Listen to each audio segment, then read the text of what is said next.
الصلاۃ والسلام علیک یا رسول اللہ، الصلاۃ والسلام علیک یا حبیب اللہ، الصلاۃ والسلام علیک یا نبی اللہ، الصلاۃ والسلام علیک یا نور اللہ، وعلی آلک و اصحابک یا حبیب اللہ، صلی اللہ تعالی علیہ وسلم۔ میرے پیارے آقا صلی اللہ تعالی علیہ وسلم کے پیارے دیوانوں، مجھ سے پیشتر محب گرامی حضرت مولانا سید امین القادری صاحب سے آپ نے پیغام کربلا سماعت فرمایا۔ میں بھی تھوڑی دیر کے لیے کچھ کلمات خیر پیغام کربلا سے متعلق آپ کی سماعتوں کے حوالے کرنے حاضر آیا ہوں۔ اللہ رب العزت مجھے حق کہنے اور آپ سب کو حق سننے کی توفیق عطا فرمائے۔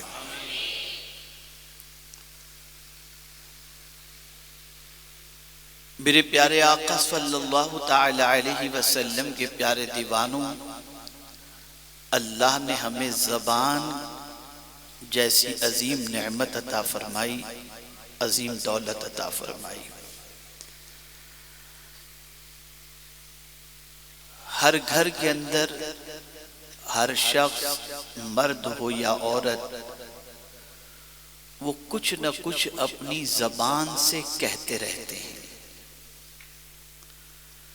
بلکہ اگر آپ دیکھیں تو پیدا ہونے والا بچہ جب پہلی مرتبہ اپنی زبان سے ابا کہتا ہے یا اماں کہتا ہے تو ماں باپ کا کلیجہ خوشی سے پھولے نہیں سماتا۔ زبان اللہ کی بہت بڑی نعمت ہے، اور اس زبان کو قوت گویائی نصیب ہو جائے تو اس سے بڑی چیز اور کیا ہو سکتی ہے۔ زبان ہی کے ذریعے نکلنے والے کلمات سے انسان بلند و بالا مقام تک پہنچتا ہے، اور زبان ہی سے نکلنے والے غلط کلمات کی بنیاد پر انسان ذلیل و رسوا ہو جاتا ہے۔ اللہ کے نزدیک لفظوں کی اہمیت کیا ہے؟ تو قرآن کہتا ہے ما یلفظ من قول الا لدیہ رقیب عتید، جو بھی لفظ ہماری زبان سے نکلتا ہے اللہ کے معصوم فرشتے اسے درج کر لیتے ہیں، نوٹ کر لیتے ہیں۔ ہم لوگوں کی سچویشن یہ ہے کہ ہماری زبان بے لگام ہے، جو چاہا کہا، جیسا چاہا کہا، جب چاہا کہا۔ اب زبان سے نکلنے والے جو جملے ہوتے ہیں، بسا اوقات انسان یہ سوچتا ہے کہ میں نے یہ اچھا کہا، بسا اوقات انسان یہ سوچتا ہے کہ میں نے یہ غلط کہا۔ اگر زبان سے نکلنے والے کلمات کے حوالے سے اور زبان کے حوالے سے گفتگو کی جائے تو پوری گفتگو اسی پر ایک تفصیلی ہو سکتی ہے، لیکن مجھے آپ کے شعور کو بیدار کرنا ہے کہ آپ صبح سے لے کر رات تک بک بک بک کرتے رہتے ہیں۔ ہم صبح سے لے کر رات تک اپنی زبان کو بے دریغ استعمال کرتے رہتے ہیں، لیکن ہماری زبان سے نکلنے والے جملوں میں اللہ کو کون سا جملہ سب سے زیادہ پسند ہے؟ ہم قرآن سے پوچھیں کہ اے قرآن تو بتا، اے پروردگار تو اپنی کتاب کے ذریعے ہماری رہنمائی فرما، تو نے ہی زبان عطا فرمائی، ہم صبح سے لے کر رات تک اپنی زبان کا استعمال کرتے ہیں، مولا ہم جاننا چاہتے ہیں کہ ہماری زبان سے کوئی کلمہ نکلے، کوئی لفظ نکلے جو تجھے بہت اچھا لگتا ہو تو مولا تو بتا دے۔ تو میرا کریم ارشاد فرماتا ہے وَمَنْ أَحْسَنُ قَوْلًا مِّمَّنْ دَعَا إِلَى اللَّهِ، اس سے اچھی بات کس کی ہو سکتی ہے جو اللہ کی طرف بلائے۔ تو زبان سے نکلنے والے کلمات میں جو کلمات، جو جملہ اللہ کو سب سے زیادہ پسند ہے وہ قول کون سا ہے؟ کوئی بندہ جب کسی بندے کو اللہ کی طرف بلاتا ہے تو میرے کریم کو یہ قول سب سے اچھا لگتا ہے کہ میرا یہ بندہ بندوں کو میری طرف بلا رہا ہے۔ میرے پیارے آقا صلی اللہ تعالی علیہ وسلم کے پیارے دیوانوں، اسی لیے قرآن مقدس میں اس امت کو خیر امت کہا گیا اور وجہ بھی بیان کی گئی، کنتم خیر امت اخرجت للناس تأمرون بالمعروف وتنہون عن المنکر، یہ اچھی باتوں کا حکم دیتے ہیں اور بری باتوں سے روکتے ہیں۔ ہماری سچویشن یہ ہوئی کہ ہم نے اللہ کی کتاب کے ذریعے یہ تلاش کرنے کی کوشش ہی نہیں کی ہم کون سی بات کریں جو اللہ کو پسند ہو۔ ہم تو یہ سوچتے ہیں اس کو کون سی بات اچھی لگے گی، اس کو کون سی بات اچھی لگے گی، اس کو کون سا جملہ اچھا لگے گا۔ کبھی غیبت کر کے ہم سمجھتے ہیں اس کا دل خوش ہو جائے گا، کبھی چغلی کر کے اس کا دل جیت لیں گے، کبھی جھوٹ بول کر ہم اس کے قریب ہو جائیں گے۔ یہ ہماری سچویشن ہے، لیکن اللہ اکبر، کربلا سے ہمیں درس مل رہا ہے۔ نادانوں، اگر تم سمجھنا چاہتے ہو کہ میری عظمت کا سکہ اللہ نے تمہارے دل میں کیوں بٹھایا ہے تو آؤ میں تمہیں بتاؤں کہ میری زبان سے، میرے کردار سے، میری نشست و برخاست سے اگر تم دیکھنا چاہو تو یہی دیکھو گے کہ صرف دنیا میں بہت سارے داعی ایسے ملیں گے جو زبان سے اللہ کی طرف بلاتے ہیں، لیکن میرا کردار بھی اللہ کی طرف بلا رہا ہے، میری گفتار بھی اللہ کی طرف بلا رہی ہے، میری رفتار بھی اللہ کی طرف بلا رہی ہے۔ ہر چیز، میری ہر ادا دنیا کے انسانوں کو دعوت دے رہی ہے کہ اگر تمہیں کسی کی طرف جانا ہے تو اللہ کی طرف جاؤ۔ اور میرا مولا صرف جانے ہی کے بارے میں بندوں سے نہیں فرماتا کہ چلو، نہیں نہیں، فَفِرُّوا إِلَى اللَّهِ، اللہ کی طرف بھاگو۔ اور آج مسلمان کہاں بھاگ رہا ہے؟ جہاں سے بلایا نہیں جاتا وہاں بھاگ رہا ہے، اور جہاں سے دن میں 5 مرتبہ اللہ کا بندہ ہمیں آواز دیتا ہے ادھر جانے کے لیے کوئی تیار نہیں۔ اے رسول اعظم صلی اللہ تعالی علیہ وسلم کے دیوانوں، اس آیے کریمہ کو تھوڑا سا سمجھیں اور سمجھنے کی کوشش کریں۔ میرے پیارے آقا صلی اللہ علیہ وسلم کے پیارے دیوانوں، اس کے حوالے سے مفسرین ارشاد فرماتے ہیں کہ وَمَنْ أَحْسَنُ قَوْلًا مِّمَّنْ دَعَا إِلَى اللَّهِ، اس کی یہ جو رب قدیر جل جلالہ نے فرمایا، اس کے سلسلے میں مفسرین فرماتے ہیں کہ اس سے اگلی آیتوں میں ذکر ہے کہ جب پیغمبر رحمت صلی اللہ علیہ وسلم لوگوں کو اللہ کی طرف بلاتے، خیر کی طرف بلاتے، بھلائی کی طرف بلاتے، معبود برحق کی طرف بلاتے، تو اس زمانے کے کفار رسول اعظم صلی اللہ علیہ وسلم سے کہتے ہماری آنکھوں میں پردے پڑ چکے ہیں، ہم آپ کی بات سننے والے نہیں ہیں، نہ آپ کی دلیل کو قبول کرنے والے ہیں۔ تو پیغمبر رحمت صلی اللہ علیہ وسلم کے دل پر تکلیف ہوتی کہ میں انہیں اللہ کی طرف بلا رہا ہوں اور یہ جواب کے اندر یہ کہہ رہے ہیں۔ تو رب قدیر نے فرمایا میرے محبوب ان کی باتیں اچھی نہیں ہیں، باتیں تو تمہاری اچھی ہے کہ تم اللہ کی طرف بلا رہے ہو۔ اس طرح رسول اعظم کو تسلی دی گئی۔ اللہ اکبر، مفسرین فرماتے ہیں اس سے مراد حضور کا اللہ کی طرف بلانا بھی ہے، اور اس سے مراد صحابہ کا بھی اللہ کی طرف بلانا ہے، اس سے مراد علماء کا بھی اللہ کی طرف بلانا ہے، اور بلانے کے کئی طریقے بتائے گئے۔ اللہ اکبر، کوئی لفظوں سے اللہ کی طرف بلاتا ہے، لیکن مجاہد کی سچویشن یہ ہوتی ہے کہ وہ جان جانے آفری کے سپرد کر کے لوگوں کو اللہ کی طرف بلاتا ہے کہ دیکھو میں نے یہ سر کٹایا ہے کس کے لیے؟ اللہ کے لیے، اس لیے آؤ اللہ کی طرف آ جاؤ۔ لیکن میں بڑے تعجب کے ساتھ اور بڑے افسوس کے ساتھ میں یہ بات عرض کرنا چاہوں گا کہ آج کے مسلمان کو ہر طرف بلانا اچھا لگتا ہے، اللہ کی طرف بلانا اچھا نہیں لگتا۔ اگر کوئی کہے اللہ کی طرف آ جاؤ، اس کے فرمان کی طرف آ جاؤ، اس کے ارشاد کی طرف آ جاؤ، اس کی اطاعت کی طرف آ جاؤ، تو بندے کو یہ چیز اچھی نہیں لگتی، لیکن گناہ کی طرف بغیر بلائے آج کا مسلمان جاتا ہوا دکھائی دیتا ہے۔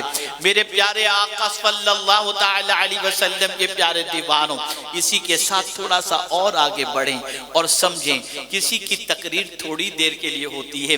ابھی آپ نے سید امین القادری صاحب کا خطاب سماعت فرمایا، آنکھوں سے آنسو گرے ہوں گے، تھوڑی دیر کے لیے دل میں جذبہ پیدا ہوگا، کچھ دنوں تک آپ کے دل پہ اس کا اثر رہے گا، پھر آپ کی زندگی میں چینجز اگر آ گئی تو سبحان اللہ، ورنہ مور دن 90% لوگوں کی سچویشن یہ ہوتی ہے جیسے تھے ویسے ہی، اور پھر زندگی ویسے ہی گزرنے لگ جاتی ہے۔ اللہ اکبر! یہ تقریر جب تک سنتے رہے، ٹی وی پر جب تک دیکھتے رہے، ویڈیو میں جب تک دیکھتے رہے، یوٹیوب پر دیکھتے رہے، محفل میں بیٹھے دیکھتے رہے، سنتے رہے، تب تک یہ اثر رہتا ہے۔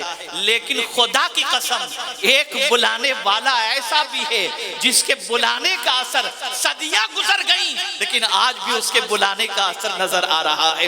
کربلا کے تاجدار نے آواز نہیں لگائی تھی، سر کٹا کر خدا کی بارگاہ میں بلایا تھا، لیکن ان کی دعوت کا اثر 1400 سال کم و بیش سینکڑوں سال کے گزر جانے کے باوجود بھی آج ان کی دعوت نظر آ رہی ہے، ان کی دعوت کا اثر نظر آ رہا ہے۔ میں آپ کو یقین کے ساتھ کہتا ہوں، اگر آج مسجدوں سے اذان کی آواز آ رہی ہے، آج اگر شراب سے بچنے کی بات کہی جا رہی ہے، آج اگر حرام چیزوں سے بچنے کی بات کہی جا رہی ہے، آج اگر داڑھی ترشوانے سے بچنے کی بات کہی جا رہی ہے، آج مؤذن مسجد سے اذان کہتا ہوا دکھائی دیتا ہے، یہ ساری دعوتوں کا صلہ اگر کسی کو نصیب ہوگا تو کربلا کے تاجدار کو نصیب ہوگا۔ میرے پیارے آقا صلی اللہ علیہ وسلم کے پیارے دیوانوں، انہوں نے جان کا نذرانہ دے کر لوگوں کو اللہ کی طرف بلایا، اولاد کو قربان کر کے اللہ کی طرف بلایا۔ پیغام کربلا کیا ہے؟ اللہ کی طرف آ جاؤ۔ پیغام کربلا کیا ہے؟ اللہ کے دین کی طرف آ جاؤ۔ پیغام کربلا کیا ہے؟ اللہ کے رسول کی طرف آ جاؤ۔ اور یاد رکھو، پوری دنیا کا مسلمان یہ سوچ رہا ہے ہماری تباہی کی وجہ کیا ہے، بربادی کی وجہ کیا ہے۔ آپ سوچیں گے کون سی تباہی اور بربادی؟ تو میں کہتا ہوں سب سے بڑی تباہی اور بربادی یہ ہے کہ آج مسلمانوں کا سکون ختم ہو گیا۔ کروڑ پتی ہے، سکون نہیں، بنگلے میں رہتا ہے، سکون نہیں، عورتوں کے پاس زیورات کا انبار ہے، سکون نہیں۔ سب سے بڑی تباہی یہ ہے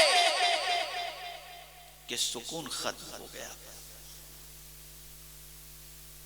لیکن میں حیران ہوں یا اللہ، 22,000 کے لشکر اور جوان بیٹے کی لاش کے سامنے امام حسین مطمئن کیوں نظر آ رہے تھے؟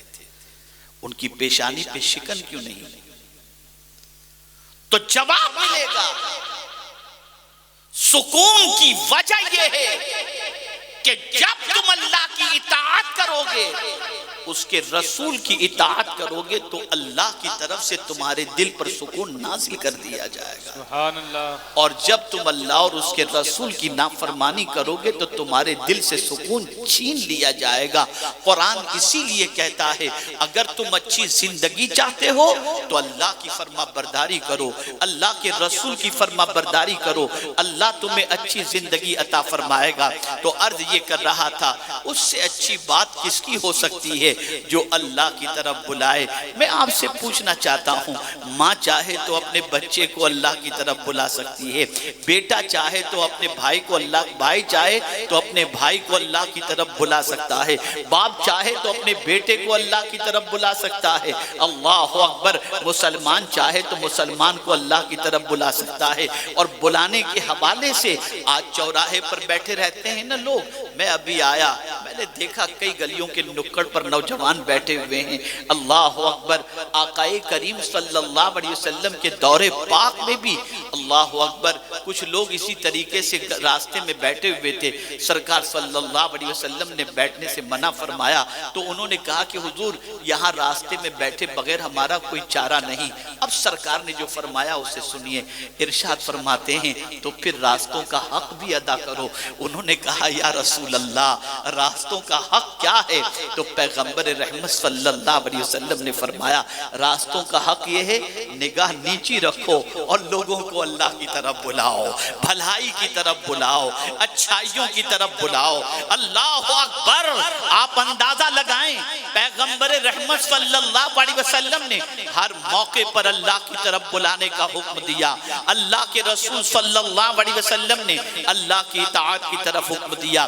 کیا وجہ ہے کہ آج کا بچہ آوارہ بن رہا ہے؟ کیا وجہ ہے کہ آج نشے کے اندر ہمارے نوجوان دھت نظر آ رہے ہیں؟ کیا وجہ ہے کہ آج پورا معاشرہ بگاڑ کے دہانے پر پہنچا ہوا ہے؟ اس کی وجہ سب سے بڑی یہ ہے ہم نے سب طرف تو بلایا، اللہ کی طرف بلانا چھوڑ دیا، نیکیوں کی طرف بلانا چھوڑ دیا۔ اور کبھی کبھی تو ایسا ہوتا ہے، آپ اگر داعیان دین کی زندگی کا جائزہ لیں تو آپ کو سمجھ میں آئے گا۔ میں امام حسین کے حوالے سے بتاؤں، یا اللہ کیا معاملہ ہے، صدیاں گزر گئیں اور امام کی عظمتوں کا چراغ سینے میں روشن ہے۔ یا اللہ کسی کی دعوت کا اثر 2 دن رہتا ہے، 2 مہینے رہتا ہے، 2 سال رہتا ہے، 20 سال رہتا ہے، 40 سال رہتا ہے، 100 سال رہتا ہے، اور اس کے بعد پھر دوسرا منصہ شہود پر آ جاتا ہے اور پھر اس کا ذکر شروع ہو جاتا ہے۔ لیکن حسین ابن علی کا ذکر صدیوں کے گزر جانے کے باوجود بھی لوگوں کے دلوں میں کیوں ہے؟ تو جواب ملے گا ایسے بہت سارے علماء، بہت سارے مشائخ، بہت سارے اولیاء جن کا صدیوں کے گزر جانے کے باوجود جن کی محبتوں کا چراغ لوگوں کے دلوں میں موجود ہے۔ اس کی وجہ کیا ہے کہ وہ اللہ کی طرف بلاتے تھے۔ اور سچے دائی کی پہچان کیا ہے؟ یہ جملہ دل کی تختی پر نوٹ کر لو، وہ کبھی خود کی طرف نہیں بلاتا، وہ خدا کی طرف بلاتا ہے۔ اللہ اکبر، خود کی طرف بلانا ہو تو اس کے لیے پروپیگنڈے کی ضرورت ہوتی ہے، ایجنٹوں کی ضرورت ہوتی ہے۔ اور جب کوئی خدا کی طرف بلاتا ہے تو اللہ مخلوق کے دل میں اس کی عظمتوں کا چراغ روشن کر دیا کرتا ہے۔ حسین ابن علی نے خدا کی طرف بلایا تو صدیاں گزر گئی، ان کی عظمتوں کا چراغ ہمارے سینے میں روشن ہے اور ہم ان کی بارگاہ میں خراج عقیدت پیش کر رہے ہیں۔ کوئی ایجنٹ نہیں، کوئی نمائش کرنے والا نہیں، کوئی پروپیگنڈا کرنے والا نہیں، لیکن خدا کی قسم کون ہے جس نے عظمت حسین کا چراغ ہمارے سینے میں روشن کیا؟ یہ میرے رب کی ذات ہے۔ اس لیے کہ پوری زندگی انہوں نے خدا کی طرف بلایا۔ اب بلانے کی کئی طریقے ہوتے ہیں، قول سے بھی بلایا جاتا ہے۔ کیا وجہ ہے کہ ولی کی تعریف میں حضور صلی اللہ علیہ وسلم نے یہ فرمایا جس کو دیکھو تو خدا یاد آ جائے؟ قول کی بات نہیں ہے، جس کو سنو تو خدا یاد آ جائے حضور نے نہیں فرمایا، دیکھو تو خدا یاد آ جائے۔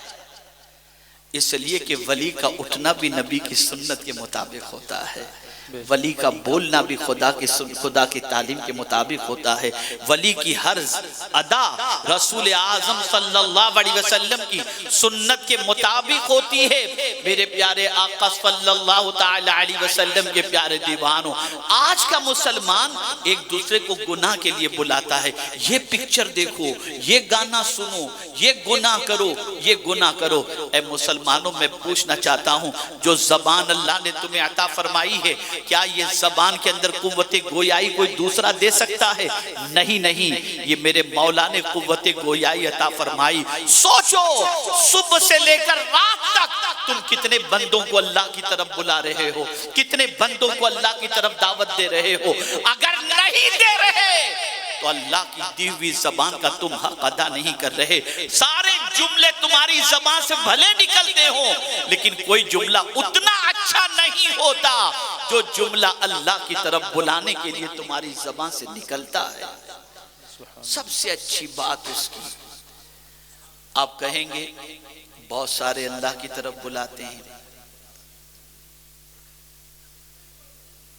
پھر اس بلانے والے کا کسی کا اثر ہوتا ہے، کسی کا نہیں ہوتا۔ تو قرآن نے اس کو منشن کیا کہ جو اللہ کی طرف بلائے اور نیک عمل کرے، صرف بلائے نہیں، وہ بلانے والا خود بھی عمل کرتا ہو، نیک عمل کرتا ہو۔ اب تبلیغی جماعت نے اہل سنت و جماعت ہی کا نہیں، پوری دنیا کے مسلمانوں کا بیڑا غرق کر دیا، اس اعتبار سے کہ انہوں نے عمل صالح کے بارے میں یہ بتایا کلمہ، نماز، روزہ، حج و زکوٰۃ، بس یہی عمل صالح ہے، یہی عمل صالح۔ تو میں ایک سوال پوچھنا چاہتا ہوں، امام کے مقابلے میں جو یزیدی آئے تھے، جو لشکر تھا، کیا وہ لشکر کے اندر لوگ نمازی نہیں تھے؟ کیا اس لشکر کے اندر روزے کے منکر موجود تھے؟ کیا اس لشکر کے اندر حج کے منکر موجود تھے؟ کیا اس لشکر کے اندر زکوٰۃ کے منکر موجود تھے؟ نہیں، وہ بھی نماز پڑھتے تھے، وہ بھی روزے کے قائل تھے، وہ بھی حج و زکوٰۃ کے قائل تھے۔ حد تو یہ ہے کہ جس آل رسول کے مقابلے کے لیے آئے تھے، اس آل رسول پر نماز میں درود بھی پڑھتے تھے،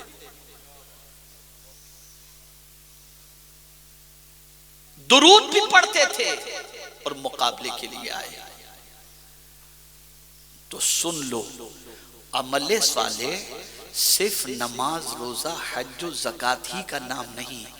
اگر اتنا ہی ہوتا تو پھر میں آپ سے عرض کروں کہ کہنے والا حسین کے بارے میں یہ نہ کہتا کہ دین است حسین، یہ کہہ کر کہنے والے نے بتا دیا کہ نمازی تو بہت مل سکتے ہیں، لیکن پورا کمپلیٹ دین اگر کسی کی زندگی میں دیکھنا چاہتے ہو تو وہ امام حسین کی زندگی میں دیکھ لو۔ پڑوسی کا حق ادا کرتے ہوئے امام نظر آئیں گے، غریبوں کی دستگیری کرتے ہوئے امام نظر آئیں گے، پریشان حالوں کی پریشانیوں کو دور کرتے ہوئے امام نظر آئیں گے، بھائیوں کے حقوق کو ادا کرتے ہوئے امام نظر آئیں گے، راستوں سے تکلیف دہ چیزوں کو ہٹانے والے امام نظر آئیں گے۔ اگر پورا دین جو کچھ قرآن و حدیث کے اندر موجود ہے، اس پورے دین کا پیکر اگر کسی کو دیکھنا ہے تو حسین ابن علی کو دیکھو۔ آئیے میں آپ کو بتاؤں، آج مصیبت میں تو لوگ دائیں بائیں ہو جاتے ہیں، یہ ٹینشن آ گیا ان کے اوپر، سائیڈ ہو جاؤ کہیں اپنے زد میں نہ آ جائیں۔ بلکہ کورونا میں باپ بیٹے کو دفنانے کے لیے، ملنے جانے کے لیے ڈرتا ہے کہ کہیں چپک نہ جائے۔ ہوتا ہے نا، توجہ چاہوں گا، سمجھو پیغام کربلا ہوتا ہے نا۔ میں حیران، کربلا میں امام حسین رضی اللہ المولا تبارک و تعالیٰ عنہ نے اپنے اعوان و انصار جو بھی آپ کے ساتھ تھے، ان سب سے رات کی تاریکی میں فرماتے ہیں، یہ میرے خون کے پیاسے ہیں، میں تم سب کو خوشی سے جانے کی اجازت دیتا ہوں، میری طرف سے تمہارے سلسلے میں کوئی مواخذہ نہیں۔ ان کی دشمنی مجھ سے ہے،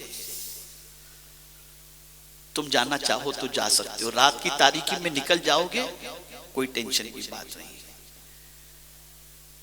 لیکن جواب میں یہی کہا جاتا ہے، جا کر کیا چند دن صرف اس لیے جئیں کہ ہماری زندگی کے چند دن خیر سے کٹ جائیں اور امام حسین کربلا میں پریشان اور جان جانے آفری کے سقوط کر دیں اور ہم ان کے لیے کچھ بھی نہ کریں؟ ساتھ نہیں چھوڑتے۔ صرف سوچو، آپ آج مصیبت میں اچھے سے اچھے لوگ ساتھ چھوڑتے دکھائی دیتے ہیں، لیکن کربلا میں جان کی پوزیشن ایسی ہے کہ جانے کے قریب ہے، لوگ ساتھ کیوں نہیں چھوڑتے؟ قربان ہونے کے لیے کیوں تیار ہیں؟ تو جواب ملے گا کہ حسین کی ذات وہ ذات ہے جنہوں نے کبھی ہماری حق تلفی نہیں کی ہے۔ تو جس حسین نے ہمارا ہر موڑ پر خیال کیا ہے، آج اس موقع پر اتنا نماز اور وظیفے کی طرف مت جا، ذرا سنبھل کر دنیا داری کے اندر بھی تھوڑا سا رہ۔ اللہ اکبر، آج کی مائیں یہ کہتی ہے۔ اسی طریقے سے اگر دیکھا جائے تو بہت سارے باپ اپنی بیٹی کو کہتے ہیں بیٹی تھوڑا سا ماڈرن بھی رہا کر، بہت زیادہ بی بی ماں بن کر کے مت رہے ورنہ رشتے نہیں آئیں گے۔ اللہ اکبر، کربلا سے کیا پیغام لیا آپ نے؟ کربلا سے کیا سبق لیا؟ میں پوچھنا چاہتا ہوں، جب امام حسین جا رہے تھے، حضرت علی اکبر بھی شہید ہو چکے ہیں، حضرت علی اصغر بھی شہید ہو چکے ہیں، اور امام جب جا رہے تھے تو امام حسین کی 2 بیویاں میدان کربلا میں موجود تھیں، بچی بھی موجود ہے، بہن بھی موجود ہے، لیکن تاریخ لکھنے والا کوئی شخص یہ جملہ ثابت کر ہی نہیں سکتا کہ بیوی نے پیر پکڑ کے شوہر سے کہا ہو مت جاؤ ورنہ ہم بیوہ ہو جائیں گے، بیٹی نے قدم پکڑ کے کہا ہو ابا نہ جاؤ ورنہ ہم یتیم ہو جائیں گے، بہن نے یہ کہا ہو نہ جاؤ ورنہ ہمارے لیے کوئی مددگار نہیں ہوگا۔ نہیں، کسی نے نہیں کہا۔ میں حیران ہوں، آج کی مائیں اپنے بچوں کو، اپنے شوہر کو دین کی طرف جانے سے روکتی ہیں اور وہاں سر کٹانے جانے سے نہیں روک رہی۔ جواب یہ ملے گا، سنو، موت اس کے وقت پر آ کر کے رہے گی، موت آنے کی والی ہوگی تو کوئی ٹال نہیں سکتا۔ اگر حسین شہید ہوتے ہیں تو حسین کی شہادت لکھی ہے تو شہادت نصیب ہوگی، لیکن نبی کا دین زندہ ہو جائے یہ ہماری تمنا ہے، اور یہ قربانی کے ذریعے نبی کا دین زندہ ہوا۔ لیکن آج ہم نبی کے دین سے مذاق اڑا رہے ہیں، آج نبی کے دین کے سلسلے میں ہماری سچویشن یہ بن چکی کہ کوئی قربانی دینے کے لیے تیار نہیں، نہ خواہش قربان کرنے کو تیار، نہ ٹائم قربان کرنے کو تیار، نہ ارمان قربان کرنے کو تیار۔ تو یاد رکھو میرے پیارے آقا صلی اللہ علیہ وسلم کے پیارے دیوانوں، کربلا سے عورتوں کو بھی یہ پیغام ملتا ہے، اگر تمہارا شوہر، تمہارا بیٹا، تمہارا بھائی دین کی طرف بڑھ رہا ہے تو اس کو تعاون کرو، اس کی حوصلہ افزائی کرو، اس لیے کہ اس کے ذریعے دین کی آبیاری بھی ہو سکتی ہے اور دین کا پیغام دوسروں تک پہنچ بھی سکتا ہے۔ اسی کے ساتھ ساتھ میرے پیارے آقا صلی اللہ علیہ وسلم کے پیارے دیوانوں، اب تو آپ یوٹیوب کے اوپر دنیا بھر کے نیوز دیکھتے ہیں، آپ یوٹیوب پر، چینل پر، سب جگہ پر روز کے نیوز دیکھتے ہیں۔ کل یہ پڑا، پیشانی پر شکن آ گئی، پسینہ نکلنا شروع ہوا، یا اللہ اب آگے کیا ہوگا، یا اللہ اب آگے کیا ہوگا۔ یہ حالات ہمارے بنتے ہیں۔ میں سوچ میں پڑ گیا، یا اللہ کربلا میں 22,000 کے لشکر کے سامنے امام ڈر کیوں نہیں رہے ہیں، امام بے خوف کیوں نظر آ رہے ہیں، ہم کیوں ڈرتے ہیں؟ خبریں پڑھ کر ڈر جاتے ہیں، حسین لشکر کو دیکھ کر نہیں ڈر رہے۔ تو میں نے قرآن میں غور کرنا شروع کیا تو قرآن کی ایک آیت نے میری رہنمائی فرمائی۔ قرآن کہتا ہے اما یأتینکم منی ھدی فمن تبع ھدایا فلا خوف علیہم ولا ھم یحزنون۔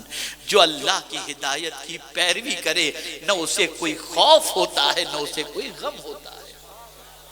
ہمیں خوف اس لیے ہوتا ہے ہم شیطان کی پیروی کرتے ہیں، ہمیں ڈر اس کے لیے ہوتا ہے ہم نفس کی غلامی کرتے ہیں۔ اگر ہم خداوند قدوس جل جلالہ کی اطاعت کرتے، اس کے رسول صلی اللہ علیہ وسلم کی اطاعت کرتے تو ہمیں کوئی خوف نہیں ہوتا۔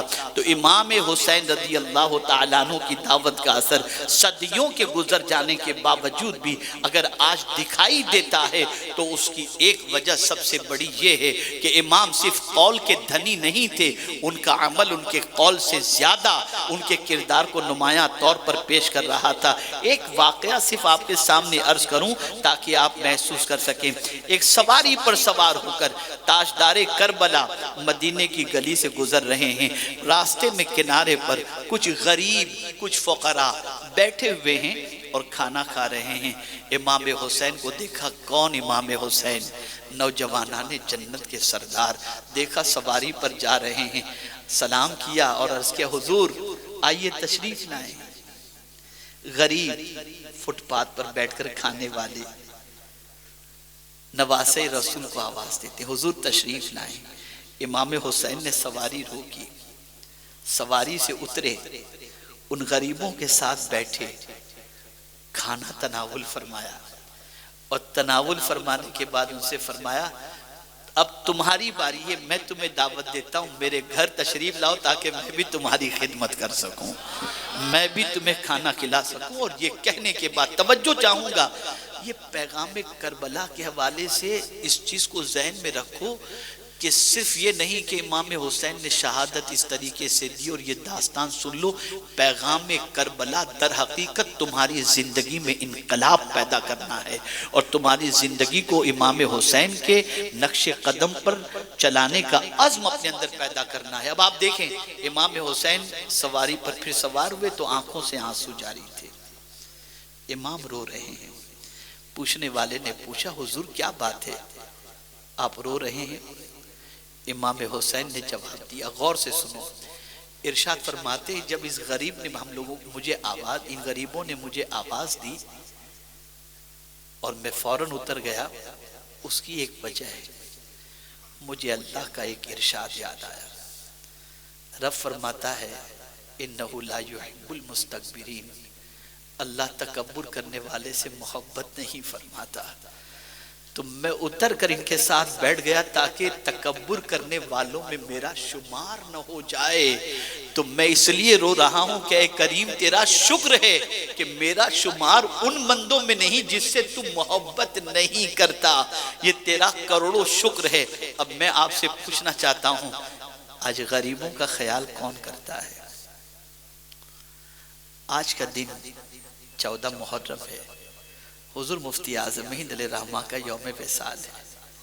کیسے عظیم پیر تھے وہ بھی, اور امام حسین کے کیسے نقش قدم پر چلنے والے تھے. اللہ اکبر. گورنر ملنے کے لیے آ رہا ہے, اس سے پہلے تیاری کر چکے تھے ایک غریب بیمار کی عیادت کے لیے جانے کی. گھر سے نکل چکے تھے, آ کر اطلاع دی گئی گورنر ملنے کے لیے آ رہا ہے. ارشاد فرماتے ہیں جو قدم نبی کی سنت کو ادا کرنے کے لیے نکل چکے ہوں وہ قدم اب پلٹ نہیں سکتے. گورنر سے میرا کیا لینا دینا, اور نکل پڑے ایک غریب کی عیادت کے لیے. آپ اندازہ لگائیں میرے پیارے آقا صلی اللہ علیہ وسلم کے پیارے دیوانوں, کتنا حوصلہ تھا ان کے اندر, اور کتنا اللہ اور اس کے رسول جل جلالہ وصلی اللہ علیہ وسلم کے فرامین پر عمل کرنے کا جذبہ تھا. تو عرض یہ کر رہا تھا کہ اے رسول اعظم صلی اللہ علیہ وسلم کے دیوانوں, وہ عمل صالح کے پیکر تھے. اب عمل صالح کے حوالے سے ذہن کے اندر رکھیں, وہ عبادات میں بھی پرفیکٹ تھے, معاملات میں بھی پرفیکٹ تھے, اور اخلاق میں بھی پرفیکٹ تھے. یہ تینوں ان کی زندگی. تبلیغی جماعت نے صرف عبادات کے اندر قید کر دیا اور معاملات اور اخلاق کو پیچھے کر دیا. کوئی پیمنٹ لینے کے لیے آئے تو 4.5 مہینے کے چلے پہ چلے جاؤ, وہ دھکے کھاتا رہے گا, کہا تو اللہ کے نام پر نکل پڑے ہیں. اللہ باللہ, بڑی عجیب سچویشن ہے. آپ ذرا سوچو, بیوی تڑپ رہی ہے, ماں بلک رہی ہے, نکل جاؤ 40 دن کے چلے کے اوپر, اللہ حفاظت کرنے والا ہے. پڑھائی کا مسئلہ ہے, چھوڑ دو, نکل جاؤ 40 دن کے چلے کے اوپر. ان معاملاتی زندگی کے بارے میں نہیں سوچا گیا. اللہ اکبر. میرے پیارے آقا صلی اللہ تعالی علیہ وسلم کے پیارے دیوانوں, یہ عمل صالح اسے کہتے ہیں کہ عبادات کے موقع پر عبادات ہو اور معاملات کے موقع پر معاملات ہوں, اخلاق کے موقع پر اخلاق ہوں, اور ہر جگہ جب ان کا قرآن و حدیث کے مطابق ظہور ہوتا ہو تو سمجھ لینا تم عمل صالح کے پیکر ہو. اللہ اکبر. کوئی ایسا بھی سخی آپ نے دیکھا ہے, امام کی بارگاہ میں ایک سائل آتا ہے, آ کر کے سوال کرتا ہے, تاجدار کربلا امام حسین رضی اللہ تعالیٰ عنہ فرماتے ہیں ابھی میرے حصے کی روزی راستے میں ہے, تھوڑی دیر میں آ جائے گی, میں تمہارا سوال پورا کر دوں گا. کوئی قرض مانگنے کے لیے نہیں آیا تھا, کوئی اس کا پیسہ نہیں نکل رہا تھا امام حسین پر کہ وہ مانگنے کے لیے آیا ہو، وہ تو سائل تھا، سوال لے کر کے آیا تھا۔ امام حسین رضی اللہ تعالیٰ عنہ نے فرمایا تھوڑی دیر کے اندر میری روزی آ جائے گی، میں تجھے دے دوں گا۔ اشرفیوں سے بھری ہوئی تھیلی جب ان کی خدمت میں حاضر کی گئی، امام حسین نے ساری تھیلیاں اٹھا کر اس سائل کو دے دی۔ چلیے یہاں تک تو سمجھ میں آتا ہے، لیکن اس کے بعد امام فرماتے ہیں اس سائل سے بھائی مجھے معاف کر دینا۔ جھولی بھر کر معافی مانگ رہے ہیں، مانگنے والے کو دے کر اس سے معافی مانگ رہے ہیں۔ وہ کہتا ہے حضور آپ مجھے معاف فرما دیجئے، میں نے آپ کو تکلیف دی، آپ نے تو میرا سوال پورا فرمایا، میں نے آپ کو تکلیف دی، آپ مجھے معاف فرمائے۔ امام جواب میں ارشاد فرماتے سن، معافی مانگنے کی وجہ یہ ہے کہ تو نے سوال بہت پہلے کیا تھا، تیرے سوال کو پورا کرنے میں جو مجھ سے تاخیر ہوئی اس سلسلے میں میں تجھ سے معافی مانگتا ہوں۔ لاؤ ایسا کوئی سخی مجھے دنیا کے اندر، اور کیوں نہ ہو۔ ان کے نانا جان کا وطیرہ تو یہ تھا کہ خود بھیک دیں اور خود کہیں منگتا کا بھلا ہو، یہ نبی کی شان۔ آج تو دیکھیں یہ جملہ بہت ذہن میں رکھیے گا، کسی پر احسان کیا تو اس کو نچوڑ لینے والی پوزیشن ہوتی ہے۔ قرآن حضور سے کہتا ہے وَلَا تَمْنُن تَسْتَكْثِرْ، قرآن حضور سے فرما رہا ہے احسان کے بدلے میں کسی سے زیادہ نہ لو۔ اور اگر کوئی یہ تصور کرتا ہو میں اس پر احسان کر رہا ہوں، ابھی پرسوں ایک ڈیبیٹ تو نہیں کہہ سکتے، ایک بحث چل رہی تھی ہماری کسی کے ساتھ، اور معاملہ یہی تھا کسی غریب کی مدد کے سلسلے میں۔ یار میں کب تک دیتا رہوں یار، جب دیکھو تب میرے پاس اس کے سوالات آتے رہتے۔ یہ سن رہا تھا، میں سنتا رہا، میں نے کہا یہ کب سے تمہیں خمار آ گیا کہ تم اسے دے رہے ہو؟ یہ کہاں سے تمہارے ذہن میں، اور یہ کہاں سے، غور سے سنیے گا، یہ کب سے تمہارے ذہن میں آ گیا کہ تم اپنی عقل اور اپنی ہوشیاری سے کما رہے ہو؟ یہ کہاں سے آ گیا؟ سنو، رسول اعظم صلی اللہ علیہ وسلم فرماتے ہیں تم کو جو روزی دی جاتی ہے نا وہ تمہارے کمزوروں کے سبب سے روزی دی جاتی ہے۔ سبحان اللہ، یعنی تم جو کمزوروں کی مدد کرتے ہو اس مدد کے عوض کے اندر اللہ تمہیں روزی عطا فرماتا ہے۔ آپ ذرا سوچو، ہم یہ سمجھتے ہیں کہ ہم اسے دے رہے ہیں، لیکن حضور فرماتے ہیں کہ ان کے سبب سے اللہ تمہیں دے رہا ہے۔ سبحان اللہ، اسی لیے حضور فرماتے میرے امتیوں مجھے تلاش کرنا چاہتے ہو نا، آؤ میں تمہیں میرا پتہ بتاتا ہوں کہ میں تمہیں کہاں ملوں گا۔ سرکار نے فرمایا ابغونی فی ضعفائکم، مجھے تلاش کرنا ہو تو تم میں کے کمزوروں میں تلاش کرو۔ آپ ذرا سوچو اور اندازہ لگاؤ۔ تو عرض یہ کر رہا تھا ہم غریبوں سے نفرت کرتے ہیں، غریبوں کو حقارت کی نظر سے دیکھتے ہیں، اور غریبوں کا ہمارے نزدیک کوئی مقام نہیں، بلکہ اگر حقیقی بھائی بھی غربت کی چکی میں پیسا جا رہا ہے اور بوسیدہ لباس پہنتا ہو تو ہم اسے اپنا بھائی کہنے کے لیے بھی اور اس کا تعارف کرانے کے لیے تیار نہیں ہوتے کہ کہیں ہماری عزت نہ چلی جائے۔ اللہ اکبر۔ لیکن تمہیں کیا خبر کہ جس حلیے میں جس کو تم حقیر سمجھ رہے ہو اس حلیے میں اس کا مقام قدرت کے نزدیک کیا ہے؟ امام جانتے تھے،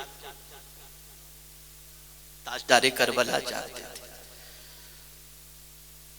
تو بات مؤثر اس وقت ہوتی ہے جب دعوت دینے والا خود عامل بھی ہو۔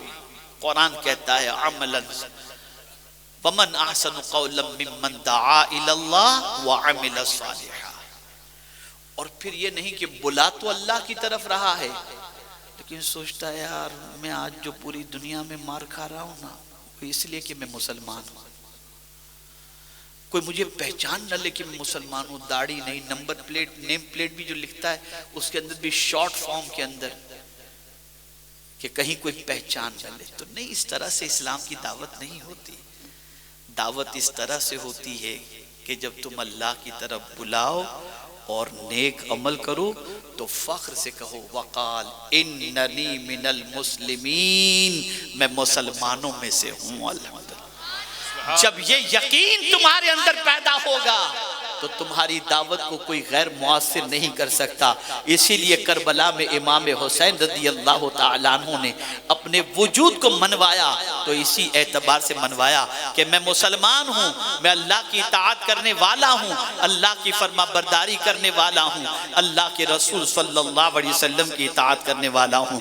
تو کربلا سے جو ہمیں پیغام ملا مختصر میں آپ کو سمجھا دوں۔ پہلی چیز جو اللہ نے زبان دی ہے نا، اگر چاہتے ہو کہ اس زبان سے کوئی اچھا جملہ نکلے جو اللہ کو پسند ہو تو وہ جملہ سب سے بہتر یہ ہے کہ تم اللہ کی طرف بلاؤ۔ یہ جملہ اللہ کو بہت پسند ہے۔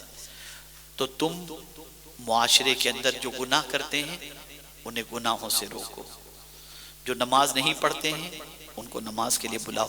ام المؤمنین حضرت عائشہ صدیقہ رضی اللہ تعالی عنہ اس آیت کی تفسیر میں فرماتی ہیں کہ اس سے مراد مؤذن بھی ہیں کہ وہ دن میں 5 مرتبہ اللہ کی طرف بلاتے ہیں، مؤذنین بھی ہیں اس سے مراد۔ اگر آج کا مسلمان، آج کی مائیں، آج کا باپ بچوں کو اللہ کی طرف بلاتا، بھائی بھائی کو اللہ کی طرف بلاتا، اللہ کے احکام کی طرف بلاتا تو یہ سچویشن نہ ہوتی جو آج ہماری پوری قوم جو ہے بربادی کے دہانے پر پہنچی ہوئی۔ تو پہلی چیز، اللہ کو اگر کوئی بات سب سے زیادہ پسند ہے تو وہ اللہ کی طرف بلانا، اور جب بلاؤ تو جس کی طرف تم بلا رہے ہو لوگ تمہاری زندگی میں اس کی اطاعت کا جلوہ دیکھنا چاہیں گے۔ ایسا نہ ہو کہ تم بلاؤ اللہ کی طرف اور خود جاؤ شیطان کی طرف، تو اثر نہیں ہوگا، اثر نہیں ہوگا۔ تو خود بھی اللہ کے احکام کے پابند ہو جاؤ اور اس بات پر اللہ کا شکر ادا کرو کہ اللہ نے تمہیں اسلام جیسی عظیم نعمت عطا فرمائی ہے۔ اپنے مسلمان ہونے پر اللہ کا شکر ادا کرو، اور صرف نماز، روزہ، حج و زکوٰۃ ہی کو کمپلیٹ دین نہ سمجھو، بھائیوں کے حقوق ادا کرو، پڑوسیوں کے حقوق ادا کرو، رشتہ داروں کے حقوق ادا کرو، مریضوں کی عیادت کے لیے جاؤ، جنازے کو کاندھا دو، اور اسی کے ساتھ ساتھ حلال و حرام کا خیال کرو، ناجائز سے بچو، جھوٹ سے بچو۔ جب یہ ساری چیزیں اختیار کر لیں گے تو ہمارے وجود سے اسلام کی خوشبو پھیلتی دکھائی دے گی۔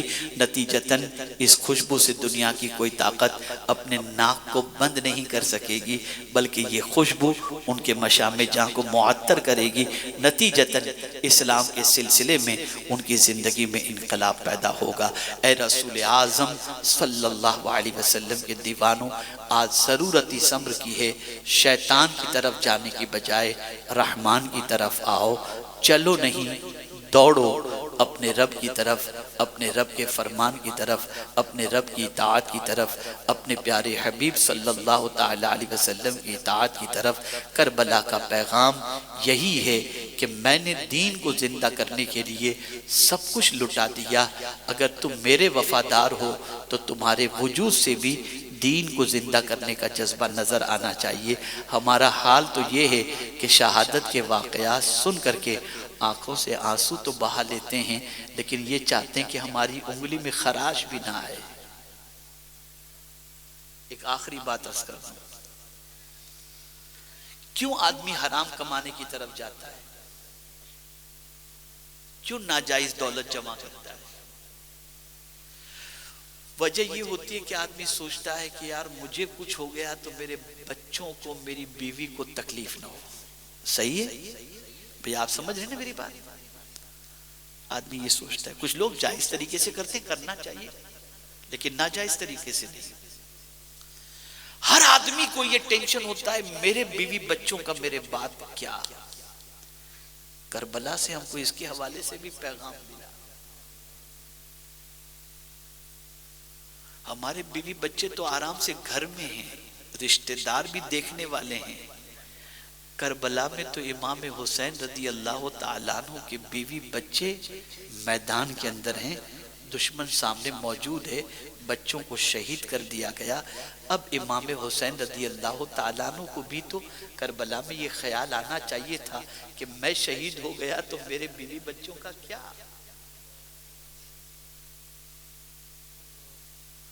جن لوگوں نے میرے 6 ماہ کے بچے کو نہیں چھوڑا وہ میرے بیوی بچوں کو کیسے چھوڑیں گے؟ پھر اے امام یہ بتائیے، آپ نے اس وقت یہ فکر بھی چھوڑ دی، اور اس وقت آپ کو فکر تھی تو صرف ایک بات کی، نبی کا دین زندہ رہنا چاہیے۔ تو آپ یہ بتائیے کہ آپ بیوی بچوں کی محبت آپ کے دل میں نہیں تھی؟ یہ میں آپ کو وہ حوصلے کی بات بتا رہا ہوں جس کو اگر آپ نے دل میں بٹھا لیا نا، زندگی میں کبھی پریشان نہیں ہوں گے انشاءاللہ العظیم۔ امام حسین نے یہ پیغام دیا، میرا بھی مالک خدا ہے، میرے بیوی بچوں کا مالک بھی خدا ہے۔ مجھے موت آ بھی گئی چاہے میں بستر پر، چاہے تلوار کے سائے میں، تو میرے بیوی بچوں کی کفالت کا ذمہ میرا مولا لیا ہے۔ میں اپنے بیوی بچوں کو اللہ کے حوالے کرتا ہوں۔ سفر کی دعا پڑھو تو اس کے اندر ہے والخلیفۃ من اللہ۔ ہم جب سفر کے لیے نکلتے ہیں تو ہم کہتے ہیں دعا پڑھتے ہیں کہ اللہ ہمارے لیے اللہم حون سفرنا ھذا، اے اللہ ہمارے اس سفر کو آسان فرما، اور ہمارے پیچھے والے جو بیوی بچے ہیں اس کا پالنہار اور مددگار تو ہی ہے۔